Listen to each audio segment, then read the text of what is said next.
Alors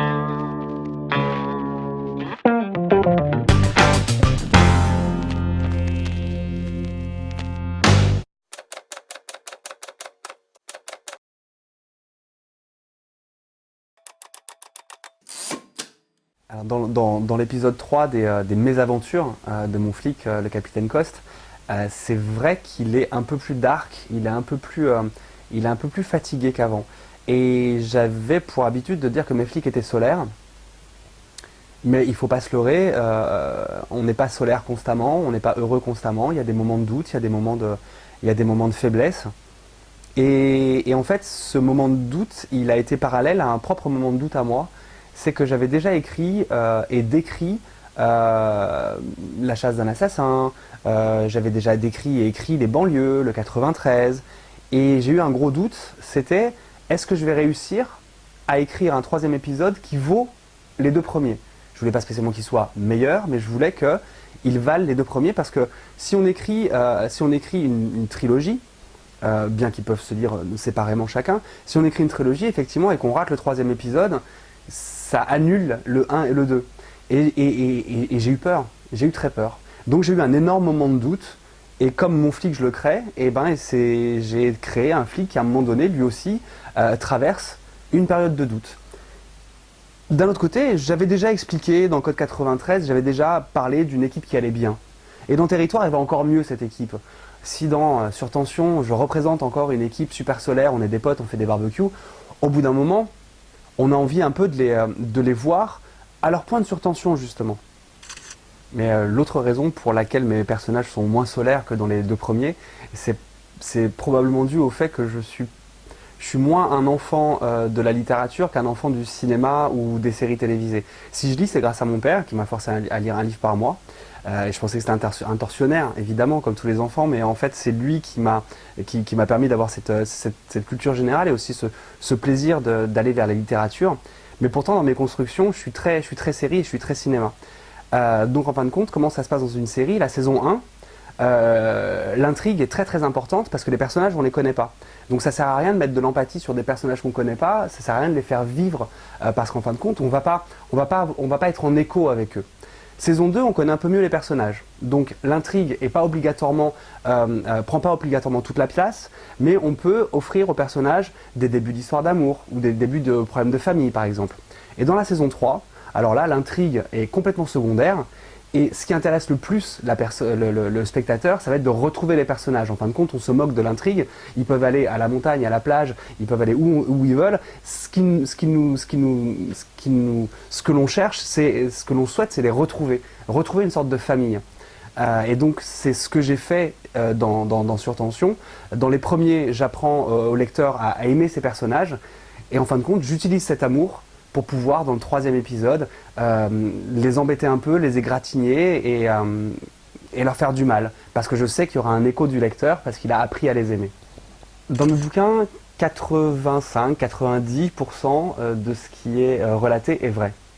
Donc dans les déviances politiques, mais aussi dans les déviances de la police, il ne faut pas non plus considérer qu'on est tous des anges, évidemment, on a chacun dans chaque corporation, on a une part sombre.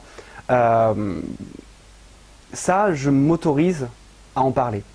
Mais quand, par exemple, je monte à un braquage, et que je le monte à la seconde près, et que je donne l'impression de donner un mode d'emploi d'un braquage, je fais toujours en sorte que ça paraisse vraisemblable, parce que je sais qu'ils sont possibles, mais à l'intérieur, je distille 2-3 erreurs, ce qui fait que si effectivement on suit mon braquage, il y a un braquage dans Territoire qui est un braquage d'État, et il y a un vrai braquage dans Surtension, et je les ai montés exprès avec des erreurs à l'intérieur, ce qui fait que si on suit ces braquages en pensant que mes livres sont un mode d'emploi, on termine en prison.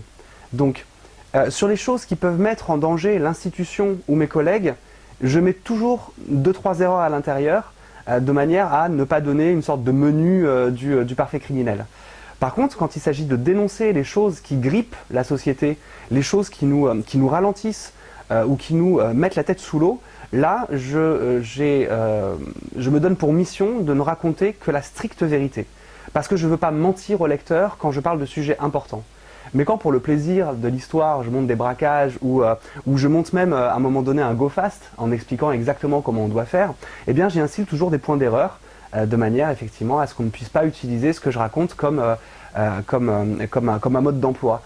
J'ai toujours trouvé assez particulier qu'on puisse faire une série comme Les Experts, où il y a 12 saisons ou 18 saisons, et que même on les a délocalisés, les experts Los Angeles, Bretagne, tout ça, où ils montrent exactement point par point comment on peut faire pour utiliser les nouvelles technologies ou pour faire le crime parfait. Je trouve ça toujours un petit peu particulier de montrer aux autres comment on peut réussir dans la criminalité. Alors moi, je fais du vraisemblable, mais jamais du vrai, dans ce qui pourrait nuire ou à la société, ou aux Français, ou à la police, ou à la justice. Marveil, ça n'existe pas. Malseny, ça n'existe pas dans le territoire. C'est une ville et une prison que j'ai dû inventer pour éviter de faire couler Michel Lafon en procès. Parce que moi, j'ai été témoin de ces choses. Mais j'ai pas les preuves. J'ai pas filmé, j'ai pas enregistré. Donc il faut que le lecteur me fasse confiance. Ça, c'est un premier point.